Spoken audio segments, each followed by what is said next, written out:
Elton John documentary reveals the 10 defining moments that turned the shy musician into a legend. Reginald Dwight was born to a middle-class family in Pinner, England in 1947. His father was hard on him and his mother loved him very much. What they both and he did not anticipate coming their way by the late 1960s was the birth of a new person that would rock the course of music history. After he quit school to focus on his passion for music, he moved away from home and decided to reinvent himself. This was the birth of the greatest solo artist of all time, Sir Elton John. A documentary titled Elton John 10 Days That Rocked talks about the 10 defining moments in the singer's life.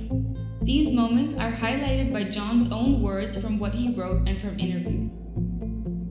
The first big moment in John's life came in the late 1960s when he was engaged to secretary Linda Hannon. John was going through an identity crisis at the time and was also not able to make any songs really work. He made the decision to call off the engagement and move on, a decision which would prove to be career-defining for the young musician. Hannon was not happy about the decision, and she even says in the documentary, "I felt jilted." The singer started realizing that he may be gay right around this time. He decided the only way to try and make a name for himself is if he went through a complete reinvention. That was when the name Elton John was truly born. Bernie Taupin joined John as his roommate and they started working on music together. By the time he was 22 years old, John had signed with a record label in the UK, but he didn't have any hits. It was in 1970 that he decided to try another big market in the music world, the USA. He flew to Los Angeles that year and was given the opportunity to play at the renowned bar Troubadour. No one on that side of the Atlantic knew who he was before this performance, but after the show was done and the dust settled on August 26, 1970, everybody knew that John had arrived. This marked the second big moment in his life. The LA Times wrote that it was a brilliant show and that a star was born. John was able to make it in the USA before he did in his own country. He appeared on the Andy Williams show shortly after and performed his first hit single, Your Song. The show was viewed by 28 million people that day, and John's career was only shooting upwards from that point. Taupin was the lyricist and the pair, especially John, had unrivaled success for 5 years. He basically owned the 70s and had 7 consecutive #1 albums. Behind this glorious image, however, lay a man who was extremely shy.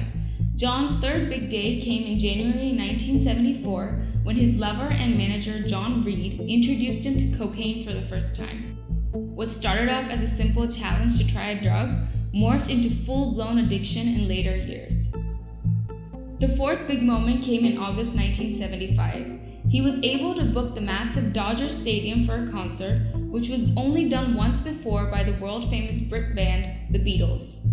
All of this shy person's pent-up emotions decided to come bubbling to the surface just a day before the biggest moment of his life at the time. He swallowed some pills and then threw himself into the pool to take his own life.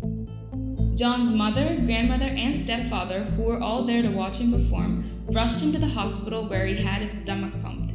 One day later, John gave the performance of a lifetime to a sold-out stadium. His fifth big moment came on August 18, 1976, in an interview with Cliff Jar of Rolling Stone magazine. During the interview, Jar asked John a personal question about his sexuality, and the singer, tired of hiding his true self, came out as bisexual. Shortly after the interview that shocked the world, John wrote and performed another famous song of his, "Sorry Seems to Be the Hardest Word." Football had always been a passion of his since he was young, so he used all this money to buy his local football club, Watford FC. He soon went on a tour of Russia, but had developed quite the addiction to alcohol. The sixth big moment in his life came on February 14, 1984, in Sydney, Australia. John was engaged to sound engineer Vinay Blowell, and they tied the knot in a beautiful ceremony. Many thought it was another publicity stunt by the eccentric musician, but he spoke out about it later and he had the hope he would be cured of his addictions. The seventh big day was on February 25, 1987, when UK newspaper The Sun published an article claiming that the musician attended orgies with underage teen male prostitutes. The superstar denied all of the Rent Boys allegations, and after a couple of years of legal battles, The Sun apologized to the star and gave him €1 million in damages. By this time, his addiction to cocaine was at its peak. The eighth big day in the superstar's life came in June 1990. He was dating Hugh Williams at this time, who also had a problem with addiction. When he told John that he was going to check in a rehab to get himself clean, the star was initially in denial about his own problems. After Williams left, however, he decided to go meet him, and that's the meeting that proved to be a lifesaver for the singer. In July, which was the very next month after his intervention, John checked into rehab at Parkside Lutheran, Chicago. He had incredibly painful withdrawals, as someone does when they are addicted to cocaine, but after 6 weeks of it, he was finally clean and out. His first performance since rehab was Don't Let the Sun Go Down on Me with fellow singer George Michael of Careless Whisper fame. The ninth big day in John's life came in November 1993 when he met his soulmate and future husband David Furnish at his Windsor home for a dinner party that was organized by his friend. The two hit it off extremely well, and it began a new relationship for the star. John's career-defining moment came the following year with his performance of Can You Feel the Love Tonight from Disney's film The Lion King. It ended up winning him an Academy Award. However, the one performance that everyone still talks about to this day is his rendition of Candle in the Wind for his close friend Princess Diana's funeral in 1997. A year later, he was knighted by the Queen. John and David were one of the first couples to form a civil partnership in the UK on December 21, 2005, after the Civil Partnership Act came into effect. They tied the knot on December 21, 2014, after gay marriage was legalized in the country in March that same year.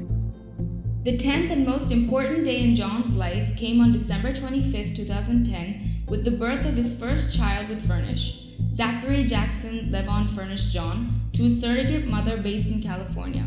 A little more than 2 years later, their second child, Elijah Joseph Daniel Furnish John, was born to the same surrogate mother.